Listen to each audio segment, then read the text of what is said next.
title contender. And where does this leave LeBron and his Lakers? Is it still possible for them to get Kyrie? And if not, how in the world will the King improve his court? And it promises to be one of the best quarterback drafts in NFL history next April.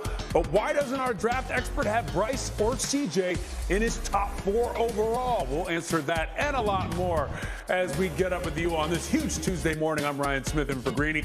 What a show we've got for you today. Tim Bontemps raring to go and talk about Kyrie, Dan Graziano, all over everything football, and ready to join them, Adrian Wojnarowski, Seth Greenberg, Zach Lowe, Sam Acho, all ready to go. And we will start with the big story of the day. Kyrie Irving telling The Atlantic on Monday that he is opting into his $36.5 million option with the Brooklyn Nets for next season. Irving told the site, quote, "Normal people keep the world going, but those who dare to be different lead us into tomorrow. I've made my decision to opt in. See you in the fall. A11 even." So he is back in Brooklyn, and Adrian Wojnarowski is back with us after breaking this huge news. So, Woj, let's keep it simple. Why did Kyrie make this decision? I mean, Ryan, simply he ran out of leverage to get the long-term deal that he wanted, either in a sign-and-trade scenario or with the Nets. And I think those are really the two rails he was playing in. And the third thing, the threat of going to the Lakers on an opt-out at their $6 million exception. And so Kyrie Irving did not give up $30+ million for next season. And I think, that all combined with, sort of the unspoken looming threat of a Kevin Durant trade if Kyrie Irving left, none of that pushed the Nets to give him the long-term commitment that he wanted. Again, there was no sign-and-trade scenario that made sense with the Lakers. So he opts back into his deal with Brooklyn, and now, of course, he could be a free agent after next season. Now a huge situation for the Nets. So what does this mean? You mentioned he could be a free agent after the season. What does this mean for his long-term future? Well, listen, I think if Kyrie Irving is available this season, if he is productive, if there's a low level of drama, he certainly puts himself back in the mix for teams who have cap space next year, to get the kind of extension he wants, or, of course, to do it in Brooklyn. I think there's no question about Kyrie Irving's talent. He's still an all-NBA level player who's in his prime. But clearly you saw this offseason there was not a rush or even a movement of teams who either had cap space or who could create cap space to go out and give Kyrie Irving the kind of commitment he wanted. Brooklyn wasn't going to do it.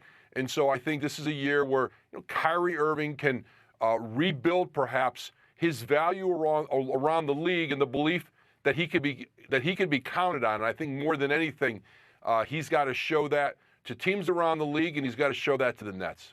And show that he is, as you say, available and productive. We'll see if that happens. Adrian Wojnarowski breaking this huge news. Thank you so much, Woj, as we talk about the Nets and Kyrie, of course, telling The Atlantic he's coming back. So what does this mean for the Nets is the biggest question, Tim. I mean, it means, as Adrian just said, this is a grand slam home run for the Brooklyn Nets. This is exactly what they wanted. They wanted Kyrie Irving on a short-term deal where he has to come in and prove he's actually committed to being part of this team and on the court, right? All the things we've talked about over the past couple of days, it's been about, is Kyrie going to play? Where is he going to play? What is his level of commitment going to be? Well, now we know. He's opted in for next year. He's on this Nets roster. And if the Nets have him and Ben Simmons and Kevin Durant on the court, if they are available, this team is as good as anybody and can win a championship. And this is what the Nets wanted. Kevin Durant on the team, Kyrie Irving on the team, Ben Simmons on the team. They have a championship-level roster, and now they can go forward with this group without having to give Kyrie Irving a long-term commitment to do so. That was what the holdup was. Kyrie, as Adrian said, Kyrie wanted this money. He didn't get it. They called his bluff. They won. Now they have him on the team for 1 year. It's a perfect scenario for Brooklyn. Wow, called his bluff and won. Zach, what do you make of this deal? Look, Tim is right. The Nets stood firm. They didn't cave. They said publicly and privately, we're not giving him the long-term max. We'll see what happens. We'll risk losing Durant or having Durant drama too. And they quote-unquote won because he opted in and now ceded some control of the situation. But two things. why would we assume that it's over now? What in the history of Kyrie Irving and the entire Brooklyn Nets superstar experiment would suggest to anyone that because he's going to sign a piece of paper and opt in, that everything's great, the team is going to roll into next season as championship contenders, everything's going to be wonderful? The second thing is, the Nets have long since forfeited, oh, they could be this status. The Nets are in, I'll see it when I believe it status. Durant, Kyrie, Simmons, absolutely a perfect fit on the floor. The Nets have some extra draft picks from the Sixers, courtesy of the Harden trade, that I expect them to play with this summer. They can bring back Nick Claxton. That all sounds great. Let me see it. Is Ben Simmons going to play? When is he going to play? Is Kyrie going to play? When is he going to play? The vaccine mandate is out the window, so that should be safe. Kyrie should be a 60, 65 game player now. Let me see it. When it's go time, is Ben Simmons going to be afraid to get fouled? Is Ben Simmons going to take jump shots ever again? Like, it all sounds great on paper. I agree with all of it. The Nets are now firmly in, I'll believe it when I see it territory. To Zach's point, the Nets have been a theoretical team for 3 years. It's time for them to be an actual team. A theoretical versus an actual team. So, Seth, do you believe this is actually a team that can win a title? You're going to see the best of Kyrie Irving. He realized he put himself out. He had no suitors. Now, all of a sudden, he's betting on himself. He realized no one's going to give him a max deal with the behavior that he's had the last few years, the lack of being available. So what does he have to do? He's going to go out and he's going to play 70 games. He's going to go out and he's going to be productive. He's going to go out and get the ball where he needs to get it and when he needs to get it. He's going to be a good teammate. He's going to be a winning player because that's the only way he's going to get the end result. Look, he wasn't leaving $30 million, on the table. He just wasn't leaving $30 million on the table. What he wants is a max deal. How do you get a max deal? You go out and you hoop.